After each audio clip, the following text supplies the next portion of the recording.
Okay जी, good evening. तो start करते हैं, 1 मिनट।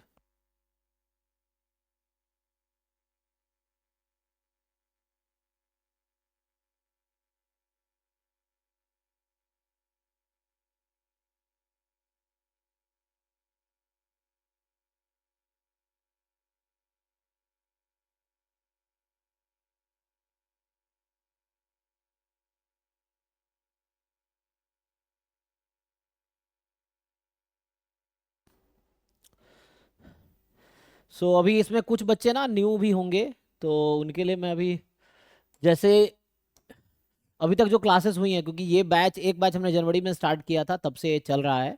ठीक है ना। तो जो लोग न्यू बच्चे हैं अभी जहाँ से जैसे मैं नया टॉपिक स्टार्ट करूँगा आज, तो वहाँ से आप कंटिन्यू कीजिए।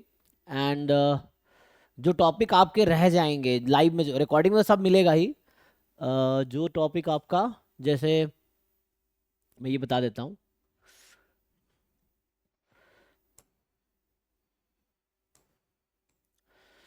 तो अभी मैथ्स में ना, मैथ्स अभी परिमल सर पढ़ा रहे हैं लाइव में।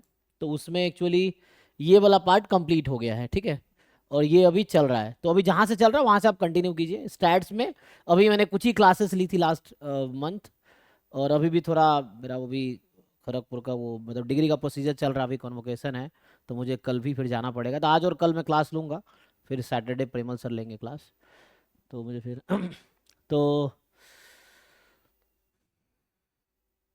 तो अभी ये वाला पार्ट हमने अभी कंप्लीट किया था, है ना। ये वाला थ्योरीज मैंने पढ़ाए हैं, तो जो बच्चे अभी ज्वाइन किए हैं, तो अगर आप रिकॉर्डेड से देखना चाहो तो वो ऑलरेडी ऐप पे है। ये पार्ट जो मैंने पढ़ाए या परिमल सर ने जो पढ़ाए, वो ऑलरेडी ऐप पे रिकॉर्डेड है। लाइव में करना है तो लाइव में भी ये होगा। अभी न्यू बैच फिर से स्टार्ट होगा। तो अभी नेक्स्ट मंथ हम लोग 1 जून से एक फिर से नया बैच स्टार्ट करेंगे, उसमें फिर हम ये दोबारा पढ़ाएंगे। तो मतलब जो टॉपिक लाइव में रह गया जिन लोगों का, तो एक अभी कुछ दिन बाद आपको वो करा दिया जाएगा। और बच्चे आएंगे कि बच्चे अभी शुरुआत हुआ है, मान लो जहाँ अभी ज़्यादातर बच्चों का क्या है, सेमेस्टर एग्जाम चल रहा है। जो बीएससी कर रहे हैं या एमएससी कर रहे हैं, तो उनका भी सेमेस्टर एग्जाम चल रहा है या ख़त्म हुआ होगा जस्ट। तो अभी बच्चे जो बच्चे आते हैं मई जून जुलाई में आते हैं, ठीक है ना। तो जो टॉपिक आपके जो रह गया लाइव में जो नहीं हुआ, वो अभी बाद में आपको करवा दिया जाएगा, है ना। आप बस बता देना कि ये टॉपिक सर रह गया, लाइव में नहीं हुआ है। रिकॉर्डेड के लिए ऐप पे पिछले साल का भी रिकॉर्डेड लेक्चर है, जो अभी 2025 एग्जाम के लिए हमने पढ़ाए थे। जैम गेट नेट तीनों पढ़ा होगा, है ना, आपके बैच में भी, तो आप वो भी देख सकते हैं। और अभी अभी जैम गेट का हम लोग कंबाइन चला रहे हैं, बाद में सेपरेट करेंगे। और नेट का भी अभी है ना, अलग से बैच स्टार्ट होगा नेट एग्ज़ाम के बाद, जो ये जून में हो जाएगा उसके बाद। ठीक है। सो बाकी मैं आगे अब यहाँ से स्टार्ट करूँगा। किसी को कुछ क्वेरीज है तो आप पूछ लो, जो बच्चे नए हैं या है ना जो पुराने भी हैं, अगर कुछ क्वेरीज हैं। इसमें बहुत सारे मैंने प्रॉब्लम सीट शेयर किए थे। 11 12 का एनसीईआरटी का था, फिर आईआईटी जेईई एडवांस वाला था, फिर हमारे 10 डीपीपी सॉरी 19 डीपीपी थे, जिसमें ईच में 10 क्वेश्चन था, 190 वो था। फिर पीवाईक्यू जो जैम गेट का असाइनमेंट था, उसमें 83 क्वेश्चन थे, है ना। सो इस तरह से अराउंड है ना 200 300, तो 400 500 क्वेश्चन आपके पास अराउंड इस टॉपिक के जो असाइनमेंट गए, उसमें एटलीस्ट 400 क्वेश्चन होंगे सब मिला के, जो 11 12 वाला हो गया, जेडबलई वाला हो गया, या जैम गेट का हो गया, या नॉन पीवाई के जो डीपीपीज हैं। तो सब अगर कलेक्ट करोगे अराउंड 400 क्वेश्चन होंगे, 400 प्लस ही होगा, 4 से 500 क्वेश्चन होगा जो इस टॉपिक पे है। तो इतना अगर आप सॉल्व कर लेंगे तो आप बहुत फाउंडेशन आपका स्ट्रांग हो जाएगा। बाकी और पूरे साल रिवीजन आपको करना पड़ेगा। So keep revising concepts as well as problem solving. आपको ज़्यादा प्रॉब्लम सॉल्व करते रहना है, सो दैट दिमाग में चीज़ें रहे, अदरवाइज आप भूल जाओगे, है ना। जैसे सिलेबस आगे जाता रहेगा वैसे वैसे चीज़ें भूल जाओगे। जिनको कुछ क्वेरीज हैं आप चैट में पूछ सकते हैं या अनम्यूट करके भी पूछ सकते हैं, ठीक है। हाँ, यस यस, नो प्रॉब्लम। अभी डाउट क्लास जो है ना, हम डेली रात को मैं 11 से 12 लेता हूँ डेली।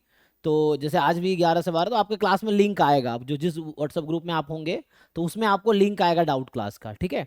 तो वो एक कॉमन डाउट क्लास होता है सारे बच्चों के लिए, चाहे वो जैम गेट नेट। अभी 3 बैच जैसे चल रहा है, अभी आईएसआई का भी चल रहा है। जो आईएसआई वाले बच्चे भी 11 मई को आईएसआई एम स्टैट्स और बाकी एग्जाम, क्योंकि आईएसआई का एम मास्टर्स का एग्जाम एक दिन में ही होता है। चाहे एम स्टैट्स है, मतलब कोई भी मास्टर प्रोग्राम आप चूज करोगे, तो वो आईएसआई क्या करते हैं, जितने मास्टर प्रोग्राम उनका है, तो सबका एग्जाम एक ही डेट पे एक ही टाइम पे रखती है, तो आप कोई एक ही अटेम्प्ट कर पाओगे। जैसे अभी मैं 3 कोर्स आईएसआई का पढ़ा रहा हूँ अभी। क्वांटिटेटिव इकोनॉमिक्स वाला, एमएस क्यूएमएस है, क्वालिटी मैनेजमेंट साइंस, और तीसरा एम स्टैट्स। तो इन तीनों का एग्जाम 11 मई को ही है। तो अभी वो बैच भी हमारा चल रहा है, तो डाउट क्लास में वो बच्चे भी आते हैं। फिर जैम गेट नेट तो है ना। तो मेनली जैम गेट नेट हमारा चलता है अभी, जैसे मई जून से स्टार्ट होगा और ये फरवरी तक चलता है। फिर हम लोग फरवरी में स्टार्ट करते हैं ISI CUET, तो ये चलता है आगे यही मई तक, तो ये चलता है। ठीक है, तो डाउट क्लास कोई भी ज्वाइन कर सकता है, आप भी। और डाउट क्लास में कोई लिमिटेशंस नहीं, यू कैन आस्क एनीथिंग, जो मैंने नहीं भी पढ़ा है वो भी आप पूछ सकते हैं। लाइक सपोज आप बहुत आगे चल रहे हैं, आपने तैयारी किया है, तो आपका ऑलरेडी सिलेबस मान लो कवर्ड है, so you are just problem solve कर रहे हो। क्योंकि कोचिंग ज्वाइन करने का मतलब सिर्फ सिलेबस कंप्लीट करना नहीं है। यहाँ पे आप में से बहुत सारे बच्चे होंगे जिन्होंने BSc MSc बहुत अच्छे से किया होगा, तो उनको ऑलरेडी ये सब चीज़ें पता होगा, ये जो मैं पढ़ाऊंगा वो पता होगा। तो यहाँ एक्स्ट्रा बेनिफिट आपको बहुत सारे प्रॉब्लम सीट मिलेगा सॉल्व करने को, मॉक टेस्ट मिलेगा आपको, 200 मॉक टेस्ट मिलेगा, 100 यूनिट वाइज, 100 फुल लेंथ, वो सॉल्व करने को मिलेगा। डाउट क्लास आपको हेल्प मिलेगा। तो ये सब एक्स्ट्रा है अदर दैन सिलेबस। सिलेबस तो हो सकता है आप लोगों में से बहुत लोग ऑलरेडी कंफर्टेबल होंगे कि जो मैं पढ़ाऊंगा वो ऑलरेडी उनको आता होगा, ठीक है, क्योंकि कॉलेज में वही पढ़ाते हैं जो हम लोग पढ़ा रहे हैं, कुछ नया तो हम पढ़ा नहीं रहे, ये है। ठीक है, तो डाउट क्लास का लिंक आ जाएगा 11 बजे, या कभी कभी पहले भी डाउट क्लास हो जाती है। मान लो क्लासेस पहले खत्म, मान लो आज है अभी 7 to 9 आप लोगों का है, 9 to 11 क्वांटिटेटिव इकोनॉमिक्स वालों का ISI का है, तो मान लो 10:30 में क्लास खत्म हो जाती है, तो 10:30 में डाउट क्लास का आपको लिंक ग्रुप में आ जाएगा। फिर एक साथ बच्चे ज्वाइन करते हैं, फिर 1 by 1 हम डाउट डिस्कस करते हैं, ठीक है। तो स्टार्ट करें यहाँ से, तो अभी हम लोग यहाँ से स्टार्ट करते हैं। अभी यहीं से कंटिन्यू कीजिए। और बाकी अगर रिकॉर्डेड लेके है ना, मतलब रिकॉर्डेड पिछले साल का भी एक बार देख के आप कंप्लीट भी कर सकते हैं, और लाइव में रिवीजन हो जाएगा, वैसा कर सकते हैं। बाकी और बैचेज आएंगे अभी, 1 जून को दूसरा बैच आएगा, है ना, 1 जुलाई को तीसरा बैच आएगा। तो ये बैच अभी इसका नाम हम लोग नहीं रखा, एकलव्या 1 इसका नाम रखेंगे, जैसे पिछले साल भी था। फिर एक और बैच आएगा, एकलव्या 2 होगा, फिर तीसरा आएगा एकलव्या 3 होगा, अगर वैसा हुआ तो। ठीक है, तो ये अभी जो जनवरी में स्टार्ट हुआ एकलव्या 1 ही है, जो बच्चे अभी भी हैं आप उसी बैच में हैं। बाकी जो टॉपिक आपके रह गए, अभी नया बैच नेक्स्ट मंथ स्टार्ट होगा, तो उसमें आप बाकी लाइव में कंप्लीट कर लेना, है ना, वैसा है। ठीक है, या उस बैच में भी आप कंटिन्यू कर सकते हो, पूरा सिलेबस हो जाएगा। लेकिन अभी जहाँ से चल रहा है वहाँ से कंटिन्यू करो। चलिए यहीं से स्टार्ट करते हैं हम लोग। तो ये वाला पार्ट एक बार देख लेना, क्योंकि थोड़ा बहुत ये यूज़ होगा, है ना, ये जो मैंने कराए हैं, तो इसका यूज़ यहाँ पे हम लोग करेंगे। ठीक है, तो ये पार्ट हमने कवर किया है। थ्योरी 3-4 क्लास 5 क्लास में पढ़ाए होंगे, और प्रॉब्लम हमने 5-6 क्लास में, अराउंड 10 से 12 क्लासेस की हुई होंगी, मैं गेस कर रहा हूँ एग्जैक्टली, है ना, मतलब 10-12 क्लास हुई होंगी इसकी, जिसमें हमने प्रॉब्लम्स और थ्योरीज, पहले थ्योरीज किए थे, बाद में प्रॉब्लम्स सॉल्व किए थे। DPPs और या असाइनमेंट्स ऑलरेडी ऐप में होगा, और नहीं अगर है तो आप टेक्स्ट कर सकते हैं, वो भेज देंगे, या ग्रुप में भी भेज देंगे। अगर आप टेक्स्ट करोगे तो नहीं मिलेगा, तो ठीक है।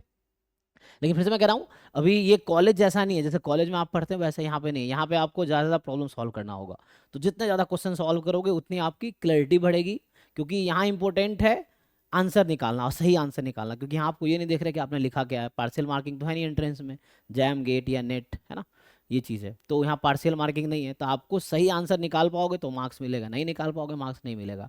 अब सही आंसर तब निकाल पाओगे जब आपके कॉन्सेप्ट सही होंगे, अप्रोच सही होगा, और कैलकुलेशन सही करोगे आप, तब जाकर फाइनल आंसर आएगा। क्योंकि वहाँ पे आपको फाइनल आंसर टिक करना है या एंटर करना है, तो आपको यहाँ पे ज़्यादा प्रॉब्लम सॉल्व करोगे, तो उस प्रोसेस में आप बहुत कुछ सीखोगे, कंसेप्चुअली भी, अप्रोच भी, कैलकुलेशंस भी, है ना।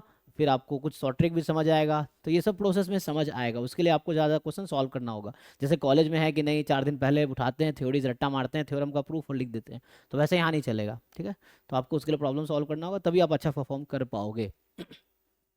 ठीक है,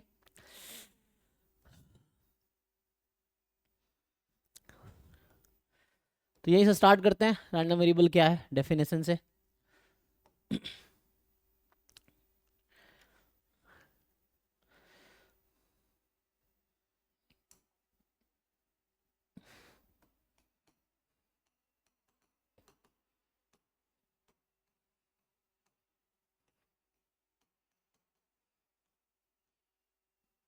ठीक है,